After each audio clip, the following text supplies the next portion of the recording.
अगर बंधुओं सच्चे सद्गुरु के विषय में जानना चाहते हैं तो हमारी जो वीडियो है शुरू से अंत तक ज़रूर देखिएगा।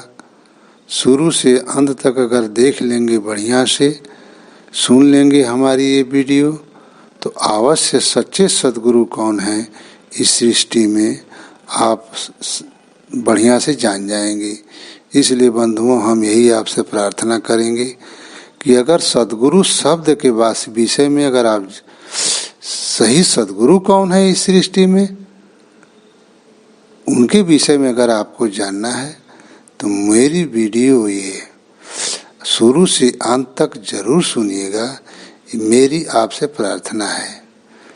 अब बंधुओं हम आपको बताएंगे कि सद्गुरु कौन है इस सृष्टि में। बंधुओं सद्गुरु जो है सिर्फ सद्गुरु कबीर साहब ही सद्गुरु हैं। क्यों? अब आप में प्रश्न उठता होगा कि क्यों सद्गुरु वही है? क्योंकि वो साहब कहे हैं, देहि को सतगुरु कहे यह तो दुंदर ज्ञान, चार दाग जामे नहीं ताको सतगुरु मान। बंधु साहब कह रहे हैं इसमें कि चार दाग जिसमें नहीं है वही सतगुरु है। आप विचार करिए बंधु, चार दाग कौन सी है? पहला दाग क्या है? जो गर्भ से न आए हों। पहला दाग क्या है बंधु? जो गर्भ से न आए हों। दूसरा दाग जो अन्न आहार न करते हों। तीसरा दाग जिनकी 5 तत्व की शरीर न हो। चौथा दाग जो माया में लिप्त न हो। यही साहब बता रहे हैं बंधुओं कि चार दाग जिसमें यह नहीं है वही सद्गुरु है। आप विचार करिए कि अब इस सृष्टि में सद्गुरु कौन है? बंधुओं सद्गुरु कबीर साहब। अब मैं आपको बता रहा हूं कि उनकी शरीर कैसे नहीं है और गर्भ से कैसे नहीं आए हैं। वो जब आए हैं तो कमल के फूल पर प्रकट हुए। आप लोग सभी लोग जानते हैं कि जब वो कमल के फूल पर प्रकट हुए हैं लहरतारा तालाब बनारस शहर के बीच में। अब आप विचार करिए कि कोई भी बच्चा 2 किलो 3 किलो से कम तो होगा नहीं। 2-3 किलो चाहे 1.5 किलो ही हम मान लेते हैं। क्या 1.5 किलो का वजन एक फूल भार सह सकता है कमल का? विचार करिए बंधुओं, क्या 1.5 किलो का भी अगर एक बच्चा हो सकता है तो क्या कमल का फूल ये 1.5 किलो का वजन बर्दाश्त कर सकता है? नहीं बर्दाश्त कर सकता बंधुओं। क्यों? क्योंकि वो डूब जाएगा, पानी में चला जाएगा। इसलिए बंधुओं जो सद्गुरु कबीर साहब हैं उनकी देह नहीं थी और उनका भार नहीं था। भार होता तो जरूर वो कमल का फूल डूबता। तो इसलिए उनकी शरीर नहीं थी और वो अन्नहार भी नहीं करते थे। वो साहब अपनी वाणी में खुद कहे हैं कि धरती नहीं तो पग धरूं, नीरहता न नहाऊं, माता से जन्माया नहीं, क्षीर कहाँ ते खाऊं। इसलिए बंधुओं साहब बता रहे हैं कि मैं माता से जन्म नहीं लिया हूं, इसलिए मैं दूध कैसे पीऊं? क्योंकि मेरा जन्म माता से नहीं हुआ है और मेरी शरीर भी नहीं है। धरती नहीं कि पग धरूं, मेरी शरीर भी नहीं है। इसलिए साहब अपनी वाणी में खुद बता रहे हैं बंधुओं। तो इस पर आप विचार करिए बंधुओं कि अब ये सृष्टि में कौन है जो शरीर नहीं पकड़ा। अच्छा, जब अंतर्ध्यान साहेब हुए हैं तो बनारस से जब मगहर गए हैं तो वहाँ पर जब हिंदू और मुसलमान दोनों, जब साहेब एक कमरे में लोगों से कहे कि एक कमरे में हमें रख दिया जाए तब हम अंतर्ध्यान होंगे, तो उस समय राजा वीर सिंह बघेल थे बनारस के, और दूसरा राजा बिजली खान पठान थे, गोरखपुर के थे। जब वो साहेब अंतर्ध्यान हुए, शब्द आकाश में गूंजा तो समझ गए कि साहेब चले गए। तो दोनों लोगों ने लाश लेने के लिए संकल्प लिया कि मैं लाश लूँगा। बिजली खान पठान ने कहा कि मैं ये लाश लूँगा। उधर वीर सिंह बघेल कहे कि मैं लूँगा। दोनों सेनाएं आपस में आमने सामने तैयार हो गई युद्ध करने के लिए। तब साहेब जब देखे कि ये लोग लड़ने के लिए, अब इन लोगों में अंदर बिगुल फूंक गया है लड़ाई युद्ध करने के लिए, तब साहेब जो है आकाशवाणी किए कि हे जीव, तुम अपने में युद्ध मत करो, पहले जा करके देखो उस कमरे में। तो बंधुओं, जब उस कमरे में देखा गया तो वीर सिंह बघेल जो बिजली खान पठान थे, तो वो चद्दर और फूल दो चीज का व्यवस्था किए थे। साहेब को बैठने के लिए फूल और ये चद्दर दिए थे, और वही दो चीज मिला। तो इसलिए बंधुओं, उसी जो है चद्दर को लेकर के मुसलमान जो है मजार बनाए, और हिंदू लोग जो है वो भी कुछ फूल लिए, कुछ ये फूल लेकर के इन्होंने जो है अपनी समाधि बनाए। और दोनों आज भी जा कर के देखेंगे बंधुओं तो मगहर में दोनों लोग साहेब के जो सदगुरु कबीर साहब के जो अनुयायी हैं वो भी वहाँ पर जो है पूजा पाठ करते हैं, साधना भजन भी करते हैं, और वहाँ जो है मुसलमान भाई भी करते हैं। अब दोनों बंधुओं जो है वहाँ जो है बिजली खान पठान ने क्या किया कि 500 बीघा जमीन समाधि के नाम से और मजार के नाम से, उधर जो मुस्लिम लोग बनवाए थे उनको 500 बीघा जमीन भी दिए। वो दोनों आप जाएंगे मगहर में जो है तो दोनों पास में ही दोनों, वो एक तरफ मजार बनी हुई है साहिब की, दूसरे तरफ जो है समाधि बनी हुई है बंधुओं। इसलिए साहेब जब प्रकट हुए हैं तो कमल के फूल पर, तो उस समय भी दिख रहा है कि नहीं उनका भार नहीं था, भार होता तो जरूर कमल का फूल डूब जाता। वहाँ भी उनकी शरीर नहीं मिली, शरीर होती तो जरूर मिलती। तो इसलिए बंधुओं, इस सृष्टि में जो भी गर्भ से आए हैं, पहली बात, गर्भ क्या है? गर्भ एक गंदी जगह है, माता के मल मूत्र के जगह पर जीव रहता है। अगर बंधुओं, अगर किसी को ये दिमाग में हो कि नहीं वो गंदी जगह है, तो क्या बंधुओं वहाँ पर कोई जा सकता है? बैठेगा वहाँ पर?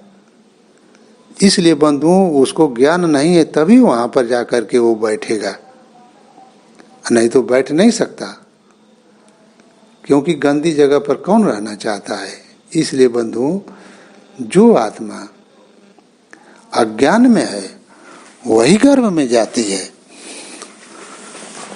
जो अज्ञान में होती तो गर्भ में नहीं जाती।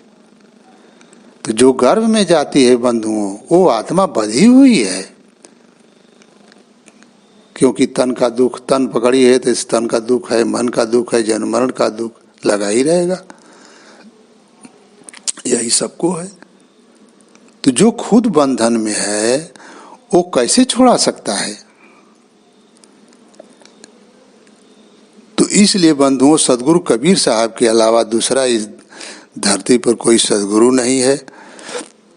और साहब कहे हैं कि बंधा को बंधा मिले, छूटे कौन उपाय, कर सेवा निरबंध की, पल में लेत छुड़ाए। साहब बता रहे हैं बंधुओं की कि जो बंधा हुआ है आदमी है, एक आदमी मेरा शरीर में खुद बंधा हुआ है और दूसरा ये जीव जो है दूसरा भी जीव बंधा हुआ है। तो अगर ये बंधा हुआ जीव अगर कहेगा कि हमें छोड़ा दो तो क्या वो छोड़ा सकता है? इसलिए बंधुओं, एक बंधा हुआ जीव दूसरे बंधे हुए जीव को नहीं छोड़ा सकता। इसलिए इस सृष्टि में जब ये आत्मा परमात्मा से अलग हुई तो वो जो अलग हुई वही निरंजन ब्रह्म है। तो वो खुद शरीर पकड़े हुए हैं। आप देख रहे हैं कि जिनको आप निर्विकल्प ब्रह्म, प्रात्पर ब्रह्म, निर्विशेष ब्रह्म, निरंजन ब्रह्म, प्रात्पर ब्रह्म, उसी को मुसलमान लोग निराकार के रूप में मानते हैं। ईसाई धर्म के लोग परमेश्वर कहते हैं और हिंदू धर्म के लोग निरंजन भगवान कोई कहता है तो कोई अलख निरंजन कहता है तो कोई ब्रह्म कहता है। अब आप सोच लीजिए कि वो खुद शरीर पकड़े हुए हैं। चांद, तारा, सूर्य, धरती, ये सब उनके अंग है। वो जब खुद शरीर पकड़े हुए हैं तो उनकी भक्ति से आपको मुक्ति कैसे मिलेगी? वो आपको कैसे छुड़ाएंगे बंधन से? अच्छा, उनसे जो पैदा हुआ ये आद्या भी शरीर पकड़ी है, तो आद्या की भक्ति से कैसे मुक्ति मिलेगी? क्योंकि आद्या तो खुद बंधी हुई है शरीर में। और आद्या से फिर ब्रह्मा विष्णु महेश हुए, वो भी शरीर पकड़े हुए हैं।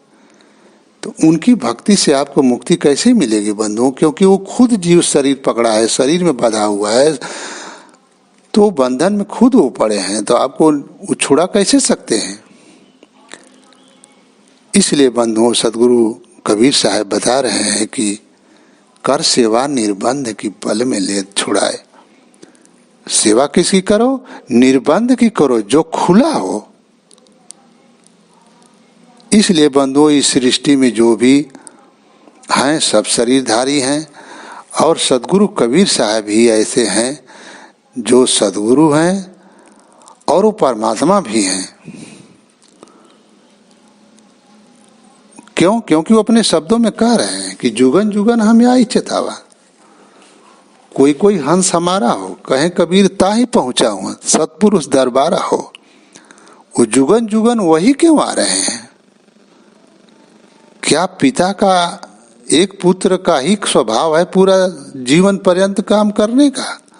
आपके संसार में भी है कि एक पुत्र पिता का काट टहल कर सकता है? नहीं कर सकता बंधु। कुछ दिन के बाद वो कहेगा कि हम ही आपका खा रहे हैं, इसलिए हम आपका पूरा काम नहीं कर सकते, किसी दूसरे को सौंप दीजिए। इसलिए बंधुओं, परमात्मा वो है क्योंकि वो कह रहे हैं कि जुगन जुगन हम आई चेतावा, जुगन जुगन वही क्यों आ रहे हैं।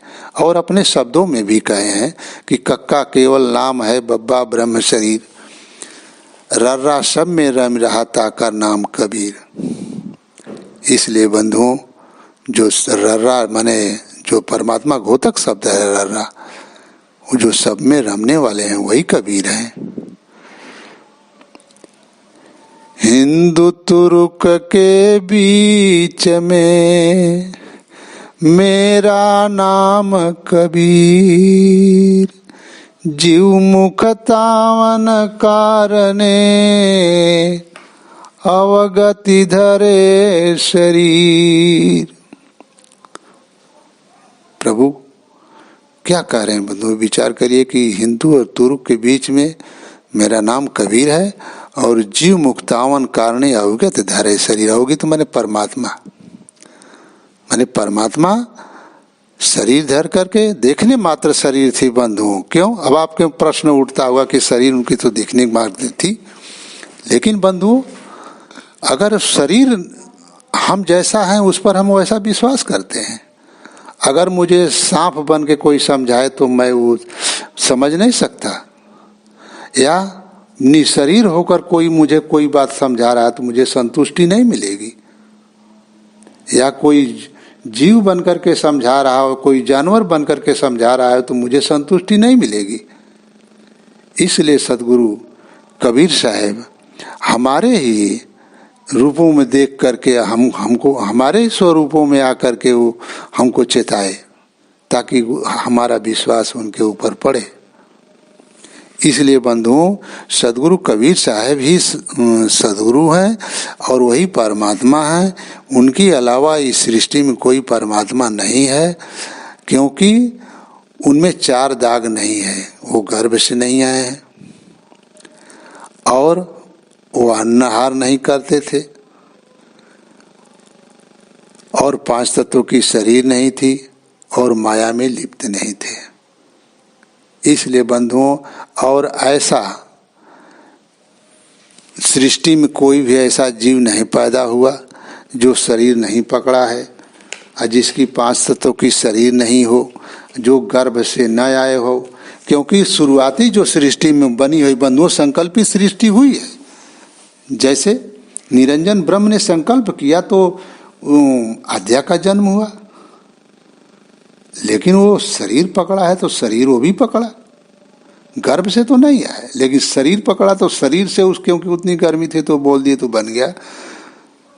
आद्या ने भी बोल दिया तो संकल्पित ब्रह्मा विष्णु महेश को जन्म दिया, संकल्प किया, बन गए। क्योंकि उनके में उतनी विराट गर्मी थी, क्योंकि वो ब्रह्म के लड़के थे। तो इसलिए आद्या ने जो बोला तो हो गया। लेकिन अब जो है, अगर आदमी बोलेगा तो नहीं होगा, क्योंकि आत्मा में गर्मी उतनी नहीं है, तो इसलिए नहीं बन सकता।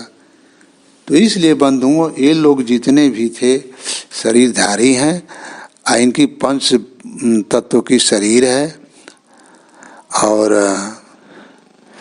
कुछ लोग गर्भ से भी आए हुए हैं और कुछ संकल्पित में शुरुआत में जो सृष्टि हुई है तो वो शरीर पकड़े, तो शरीर पकड़े हैं तो शरीर भी बंधन में हम पड़े हैं। इसलिए बंधुओं, हम कैसे छुड़ा सकते हैं जब खुद हम बंधे हों। इसलिए बंधुओं, सदगुरु कबीर साहब अमर लोक देश के परमात्मा हैं और इस जीव को चेताने के लिए बार बार वो आते हैं।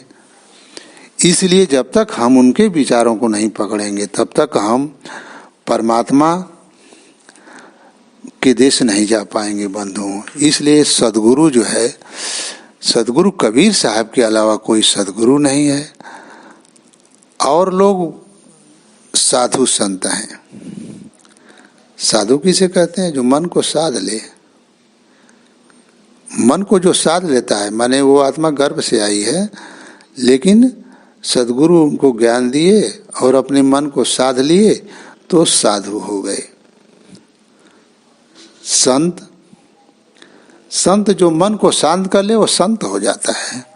तो सदगुरु के विचार से जो अपने मन को शांत कर लेता है वो संत हो जाता है। इसलिए बंधु, साधु संत और जीव है जो उनके विचार से ज्ञान प्राप्त करता है। जैसे हमारे मदन साहिब हुए, धर्मदास साहिब हुए, ये लोग साधु हैं, संत हैं, सदगुरु नहीं हैं। सदगुरु सिर्फ सदगुरु कबीर साहब हैं और सदगुरु वही है जो इसमें 4 दाग नहीं है, जो गर्भ से नहीं आया हो। इसलिए बंधुओं, आप खुद विचार करिए।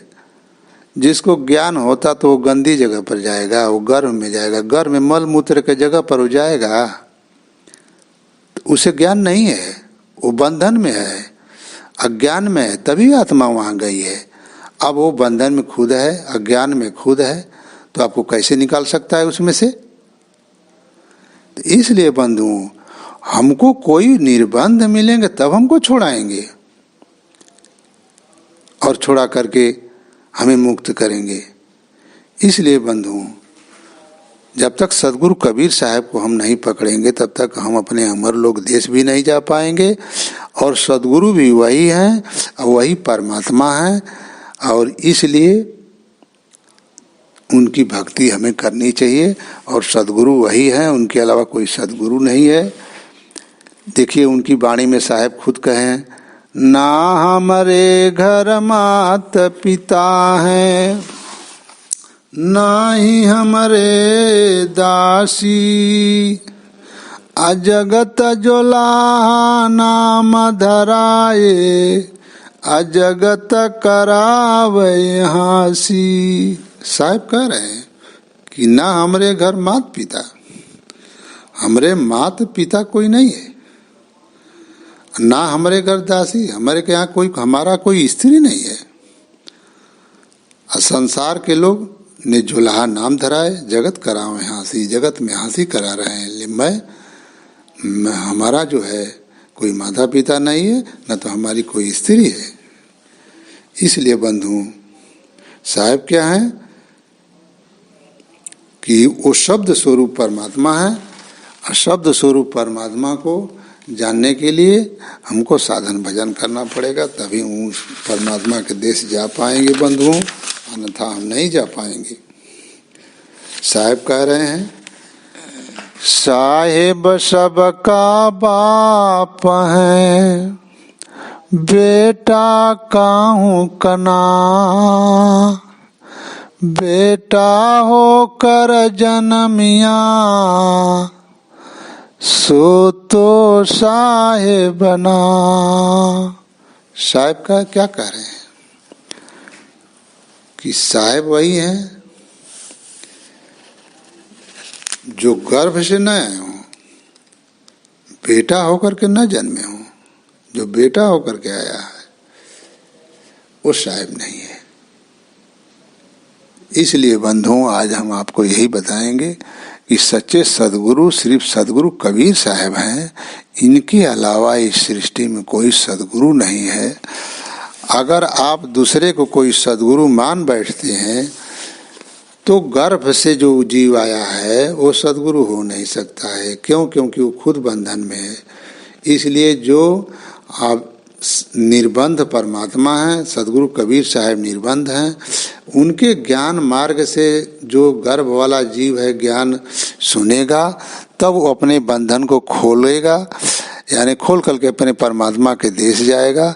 और उनके विचार जो खुद खोल लिया है अपने आप को, वो दूसरे को खोल सकता है। लेकिन सदगुरु जो है सिर्फ सदगुरु कबीर साहब ही हैं। इसके अलावा इनके अलावा बंधुओं कोई सदगुरु नहीं है। इसलिए आप विचार नहीं करेंगे तो सदगुरु नहीं जान पाएंगे, इस बंधन से नहीं निकल पाएंगे। क्यों? क्योंकि जो बंधन में खुद बंधा है वो आपको कैसे निकालेगा। इसलिए बंधुओं आप विचार करके भक्ति करिए और विचार करके सदगुरु को पकड़िए, तभी आप जो है भवसागर से पार हो पाएंगे। अन्यथा बंधुओं आप लोग पार नहीं हो पाएंगे। और हम यही आप लोगों से विनती करेंगे कि आप लोग विचार करिए। मैं आप लोगों को ये वीडियो जो बना रहे हैं, ये आपको बात सुना रहे हैं, दुख देने के लिए नहीं सुना रहे हैं। अगर हमारी वाणी से आपको दुख पहुंचता हो तो मैं आपके चरणों में नतमस्तक होकर के क्षमा चाहता हूं कि आप मुझे माफ करेंगे। वैसे बंधुओं विचार आप हमारी वाणियों पर जरूर करेंगे। अगर आप विचार करेंगे तो सच्चे सदगुरु को जरूर जानेंगे। अगर मेरी वाणी आपको दुख लगती हो तो मैं आपसे क्षमा मांगता हूं, क्योंकि मैं आपको दुख देने के लिए या नहीं विचार दे रहा हूं कि आपको दुख हो। इसलिए बंधुओं मेरी बातों पर विचार करिएगा। साहिब बंदगी।